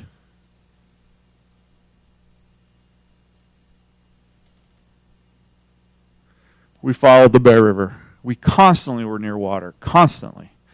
We knew all the creeks and springs and things. And you have to remember back before Utah history started in 1847, the lake was quite a bit bigger. And so we have to think of all of the wetlands and the things that were there, and you have to take off your goggles for the Phragmites and the things that aren't supposed to be there. And then again, if we put this into even better perspective, you can see how we do that. So you can see all of our archaeological sites all along water. And in the areas that you see, obviously rough terrain, dry, no springs and seeps, not a place we would ever make it to. So water is very important to us. Water is life. when we traveled with water, we traveled through the seasons, but you had to make sure you knew which river you were going to wander around. So, so we decided to buy this piece of ground in 2018. We've got Russian olive, there's the Bear River, there's a channelized ditch, open ditch, there's a canal right here, stuff. But what we bought was the Bear River Massacre site. So I don't know if anyone is familiar with the Bear River Massacre. How many of you are not? A few. All right, you few can get a little bit more of an inside depth. The Bear River Massacre, as it says on here, is the largest massacre of Native American Indians in United States history. This is the first time I've ever spoken at Fort Douglas. The soldiers that came to us were from Fort Douglas. And so now I get to stand on where they came from. And I'm the one that's still here.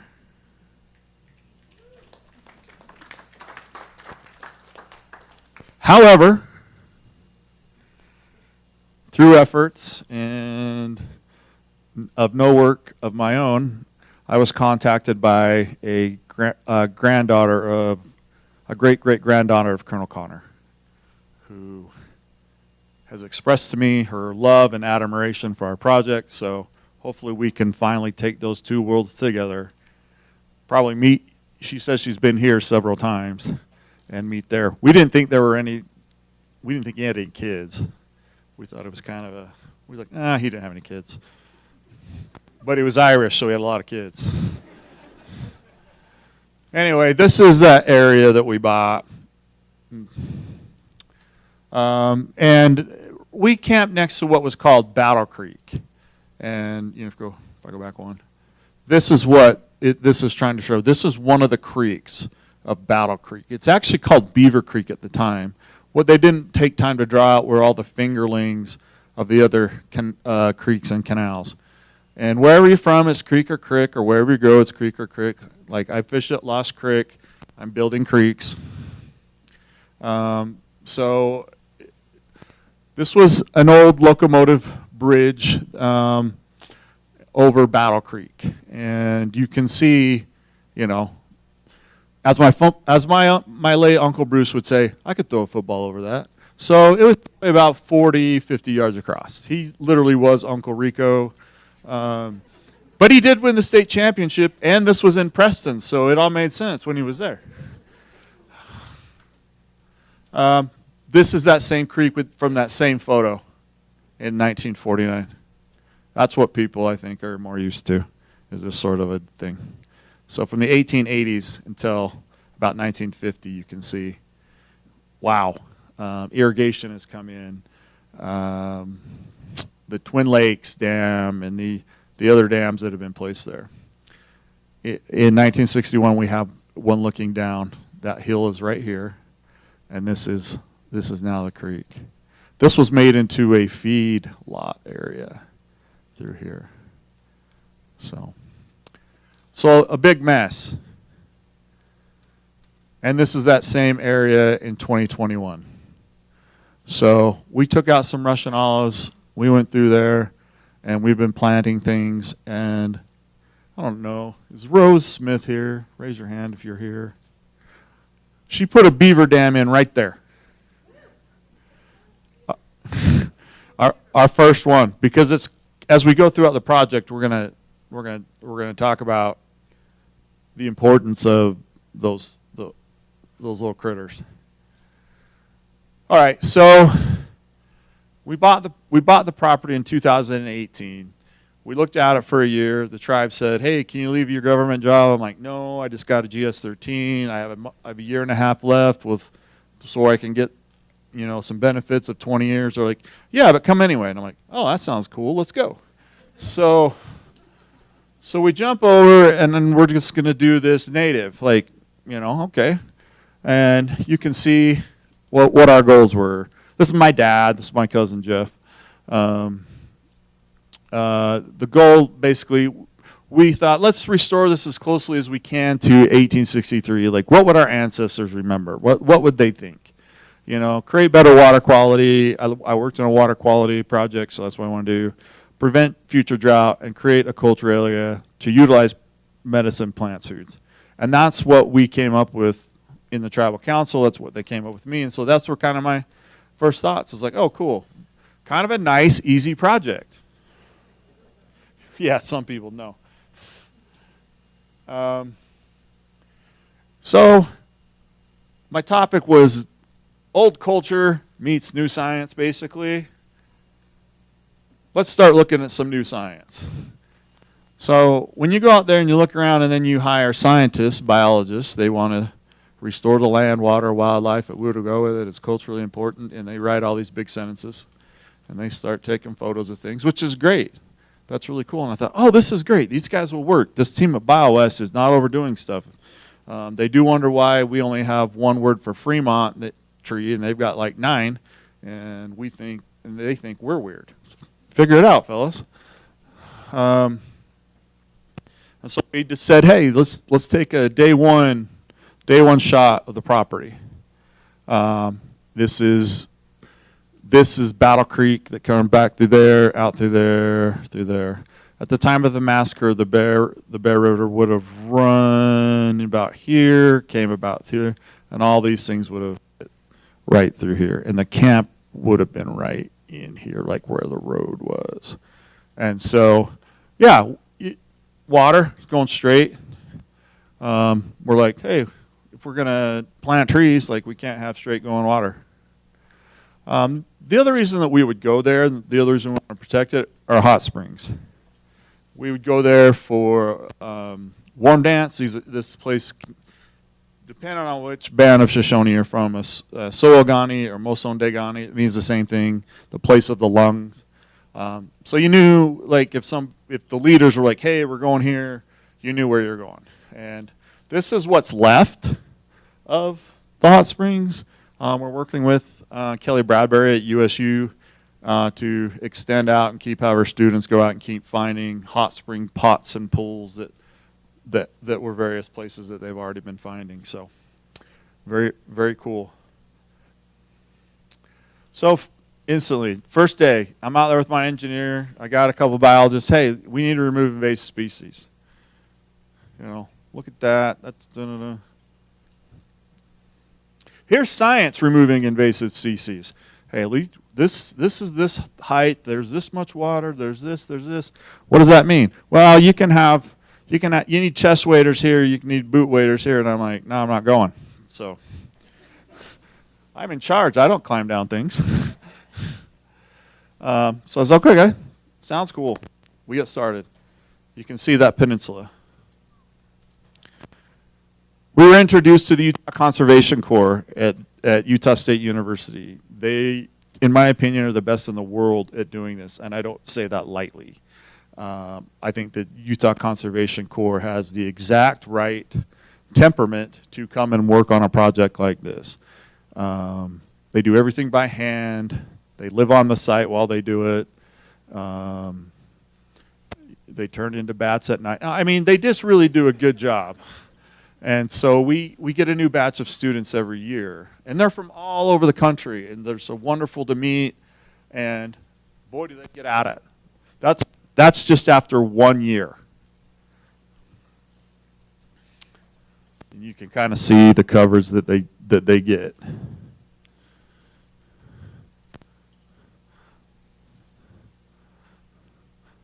So right away, the Utah Conservation Corps scores a win. They were actually nominated last year, 2024 or 5, can't remember, 24, for Corps of the Year award for the project, and they won.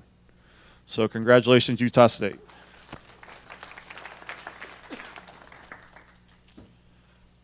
Okay, so second easy thing for me is like, all right, plant trees, let's do this.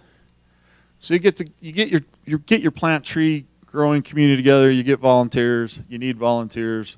We're a very small tribe. We're trying to rebuild a place where there was a literal massacre. Everybody needs to come. If everybody would like to, come and experience some of the hugs this place will give you, come plant a tree. I always tell people, pin your tree, especially when they have little children. So when you bring him back and have him plant a tree, and when he brings his son back and their sons, you can always say, I'm bound to this place because of this tree. So we got a lot of happy people. They haven't started working yet, so now we get to science. Hey, here's how we're going to do it. We're going to have this many in here. We're going to have this many in here. We're going to have this here. We're going to have this here. We're going to have this here. We're going to have this here. And to them, these are all enhancement regions. And I'm like, well, tell me the plants. So like, oh, we have the plants on the other page that go, you know, the yellow will go to yellow, yellow, yellow, 97,000 plantings. I'm like, you have 97,000 of them listed? Yeah. Which means they have dots here somewhere where they're all going to go. And just to piss them off, I always go and move them. Just like from like 5 feet away from each other. Oh my gosh, what happened? I don't know, the wind blew it. And this is also, you know, getting more scientifical. Like, hey, what kind of grasses do we need to do? We take cuttings from our site. Traditionally, that's what we would do. We're taking cuttings from our site and we're taking them to Heber City in Utah. And our neighbors are helping us drill seed and get things into the ground. And so that's actually really cool for us. We're very grateful. But yeah, it's not just, you saw my dad and my cousin there with a shovel. That's the last time they ever held a shovel after what they saw the work was like. And so to me, it's like, okay, in my native way, how would I monitor? Oh, we've got Battle Creek that used to be Beaver Creek. Water quality, stream flow, sediment, some fish, birds, the microclimate, vegetation, aquatic, macro invertebrates. So trying to learn, trying to keep up with these guys. Hey fellas, I need some more ponds and wetlands here because they're good for birds, and you know we hunt a duck out of them, and they filter water. Well, they knew all that. So hey, boom, we dug this 2 years ago. We also at the time didn't realize that we had just removed a lot of Russian olive around kind of the area. We wanted to go down 14 feet without a creek or being without a channel cut into the Bear River. This filled up all on its own. The water was not supposed to be there. We'd already studied it. So we got to about 10 feet to where the water just told us that's as far as y'all are going to go. So, and then a year later, we start seeing birdies. So it's working. It's starting to work. We're starting to get some things going. We're working on our pond right now. We actually just made the connection to the Bear River, and it's starting to bring stuff in so we can plant. Why monitor birds? And this was talked about a little bit last time, and I like birds, and I said, hey, Dr. Frank Howe from USU, why do I monitor birds? Well, he gives me a lot of reasons. And they're very good reasons. And we look for birds when we go there. There are 2 bald eagles that nest near us. There's 1 golden eagle that nests near us. And then he gets into the science. How do we monitor birds? And I'm like, Frank, you lose me. So they have all of these different counts and points and where they go and the habitats and the marsh type birds and the things that they're doing. And to actually watch Dr. Howe take out a student or a colleague, whoever he's working with now, and go and just track and sit and monitor birds is amazing. The USU also has game cameras up for us that help, but they're targeting species so our area can be specific. Again, you know, the tribe would just be like, dig a hole, get some water, plant some trees, birds come back. Well, here's what they say.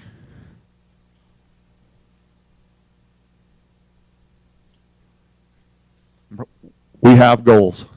So these are preliminary results that we've seen. We're getting birds back with minimal change of water. Don't film me now, kid.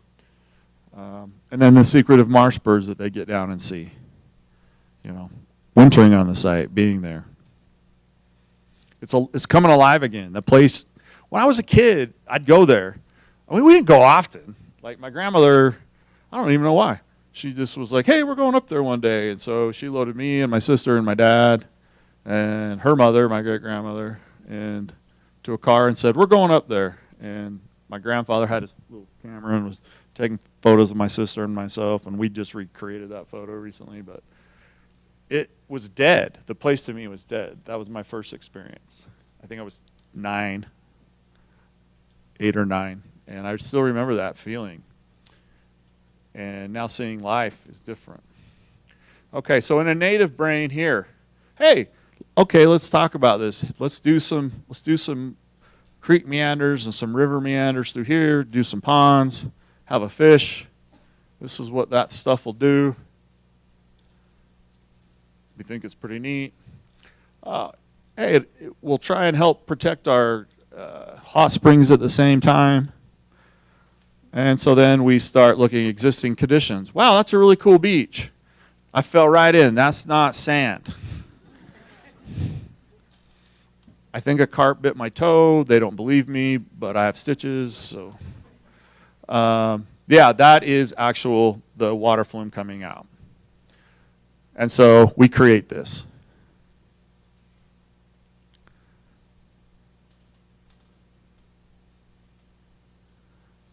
Banks are eroding. That's how we're going to repair our, hot springs, and we have existing Battle Creek and how it goes and things like that.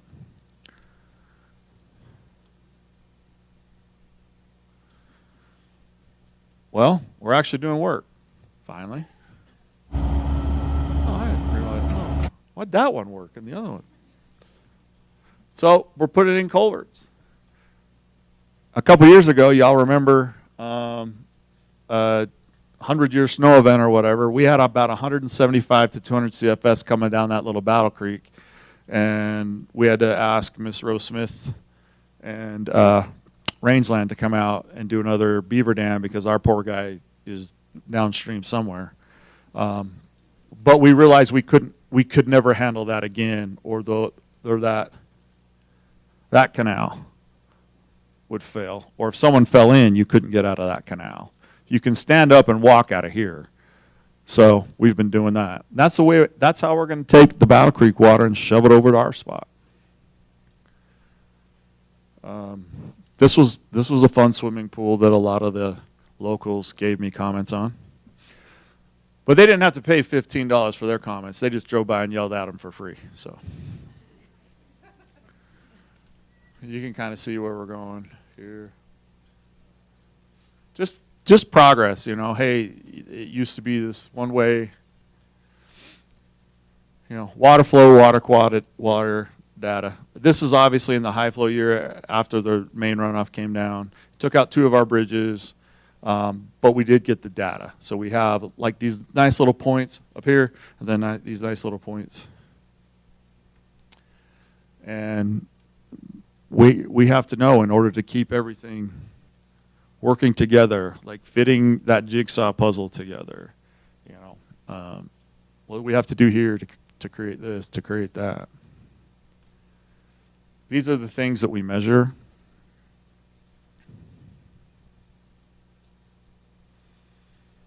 You can see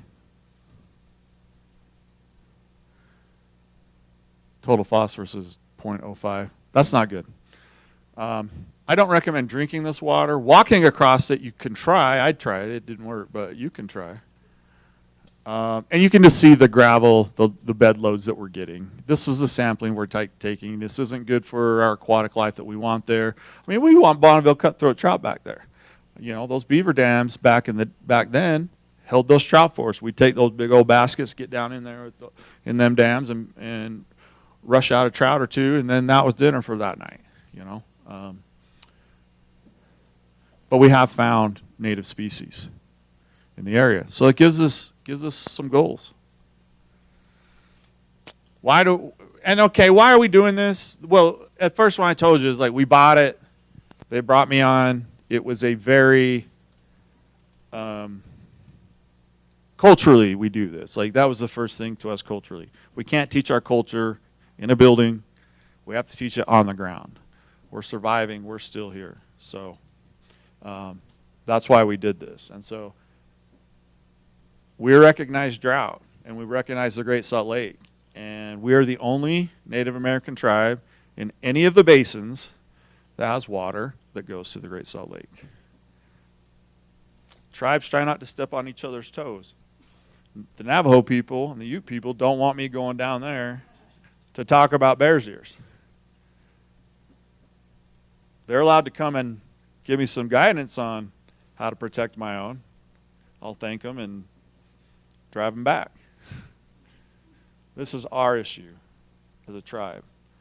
A lot of people say, oh, this is indigenous, this needs to be indigenous. No, no, no. This needs to be tribally led. If you want your project to have a tribal component, not an indigenous component, but a tribal component, then you call us. And at the end of the day right now, with our meters, we can send 10,000 acre-feet of water per day with goals up to 13, and we're hoping we can get to 16 depending on how things go. So, and then you can see this is day one, what we hope this will be, and then current situation. So if you would like to work together, please give me a contact. That is my cell phone. Text me. Don't call me because I'll screen your call and then probably figure out how to not listen to your message and accidentally delete it. So I don't know if there's, I guess there may be a code time for, it's not my show up here, so I'll just ask questions until someone tells me to shut up and sit down.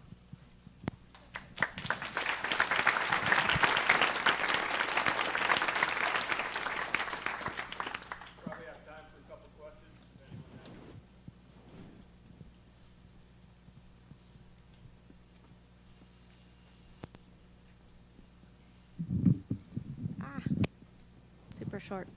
Thank you for that talk. That was really fun to see everything that you're doing. For the water that's going to Great Salt Lake, has it been dedicated to the lake in a formal process? Right now, no, because when we bought the land, it was state land, so state water rights. So working through that.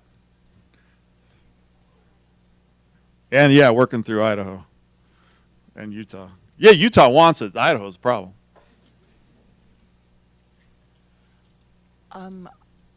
Thank you very much for the talk. I was wondering if you could tell us about the prize that was recently awarded by the High Desert Museum. I understand you guys won the first awarded prize in that category. How did that come about? This isn't a bad thing. This is just me being me. I'll talk about it. I will talk about it if people can give me some grace on time. I don't know whose computer I'm using, but I'm not going to look up anything inappropriate. Yeah, it'd be in front of y'all. That'd be really bad.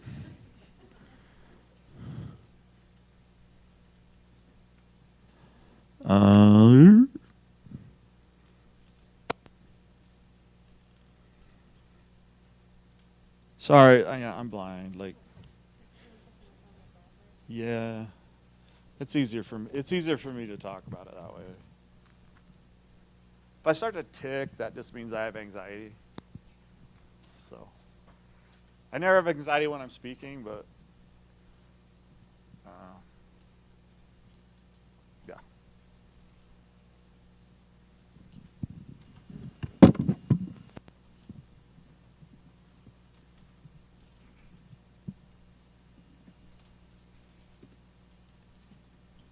So much suspense.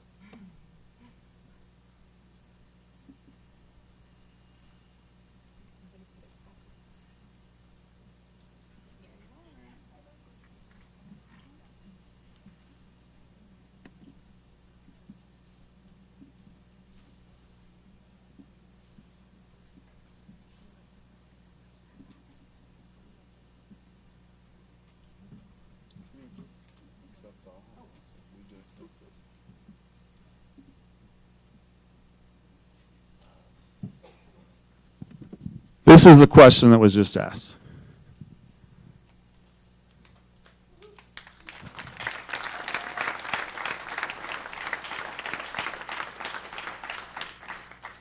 Damn whoever nominated me. I don't, like when they send people out to talk to you about this, they send out camera crews and things like that, and they're like, hey, you reluctant to talk about yourself? I'm like, no, it's my favorite subject, let's go. But when it comes to my duty to my tribe, to my ancestors, to those that are going to come after, to my present, I'm not building this for me at all. I'm really not going to get to use it. If anyone knows my lifestyle, I have a propensity to get in a lot of accidents. Somehow I survived, though. That's really weird. But anyway, this was something that was just brought up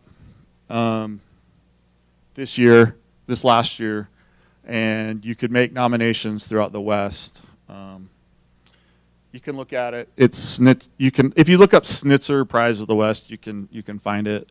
I've been in a few papers lately too. So anyway, short version is they were expecting 30 nominations. They got closer to 100. They narrowed it down to 5. Called me, said, "Hey, you're part of the 5." I'm like, thinking I was gonna have to like write a paper or like go in an interview or do something. I'm like, just give it to someone else, you know.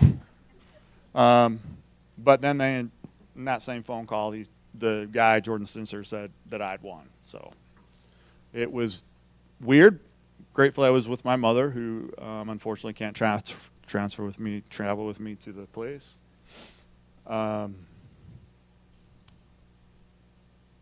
Janice.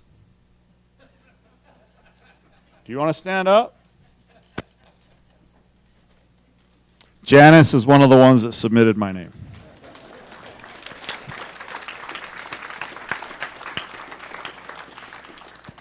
The other one was a Department of Environmental Humanities at the University of Utah.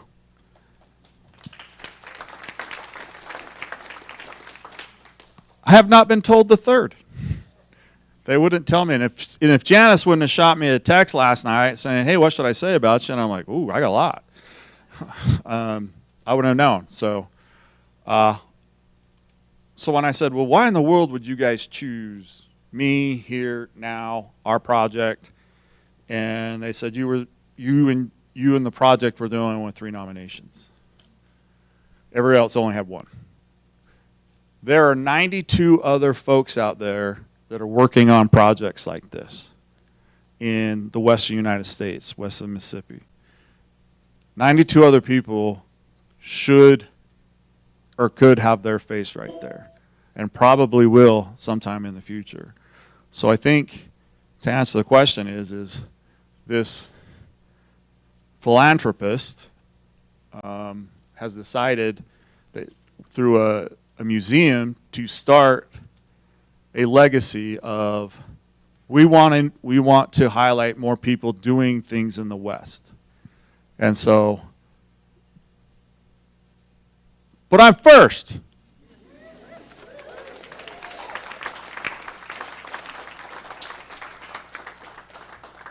But literally, I say that because I want people to know that there were probably hundreds of others applicants that could have been sent in. These are the ones that were. And so like I said, never expected it. I played team sports, and so it was always the team. So it's my team. I hope you've heard me talk about them throughout my there. I couldn't get by without them at all. And so to just kind of be recognized to do this on such sacred ground that we owe it to it. So thank you.